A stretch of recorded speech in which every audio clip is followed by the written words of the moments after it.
ღაზის სექტორში პალესტინელები ცეცხლის შეწყვეტის შესახებ შეთანხმებას მოუთმენლად ელიან. მათი სურვილია, რაც შეიძლება მალე დაბრუნდნენ თავიანთ სახლებში. ისრაელი და ჰამასი განიხილავენ ახალ ამერიკის შეერთებული შტატების მხარდაჭერილ ცეცხლის შეწყვეტის წინადადებას, რომელიც ომის დროებით შეჩერებას, ისრაელელი მძევლების გათავისუფლებასა და ღაზაში აუცილებელი ჰუმანიტარული დახმარების შეტანას ითვალისწინებს. გეგმის მიზანია ასევე დროულად დაიწყოს მოლაპარაკებები კონფლიქტის საბოლოო დასასრულებლად. კარგი ამბების მოლოდინში ვართ, მართლა ძალიან დავიღალეთ, ბევრ პრობლემას გადავაწყდით და სახლები დავტოვეთ. მიუხედავად იმისა, რომ ყველაფერი დანგრეულია, მზად ვართ გავასუფთავოთ და მშვიდად დავუბრუნდეთ ჩვენს მიწას.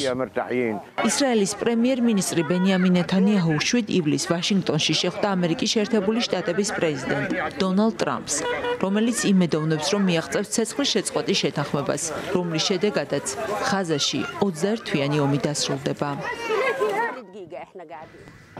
წუთებს ვითვლით, ღმერთს გეფიცებით, წყლისა და საკვების მოპოვება გვიჭირს. ველოდებით და ღმერთს ვთხოვთ, რომ ეს ტანჯვა და ომი დასრულდეს. საკმარისია, მეტი აღარ შეგვიძლია. ძალიან დავიღალეთ.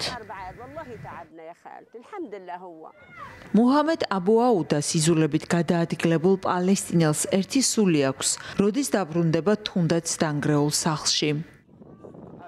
ჩემი მდგომარეობა ისეთია, როგორიც ყველა იძულებით გადაადგილებულის. ზავის შესახებ გადაწყვეტილებას ველოდებით. დევნილობა იგივე სიკვდილია. ყოველდღიურად, ყოველ წამს ვიტანჯებით.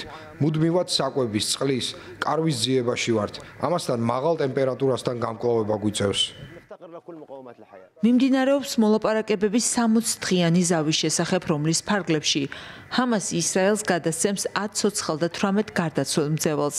ისრაელის ჯარები გადაინაცვლებენ ღაზის და ისრაელ-ეგვიპტის საზღვართან მდებარე ბუფერულ ზონაში.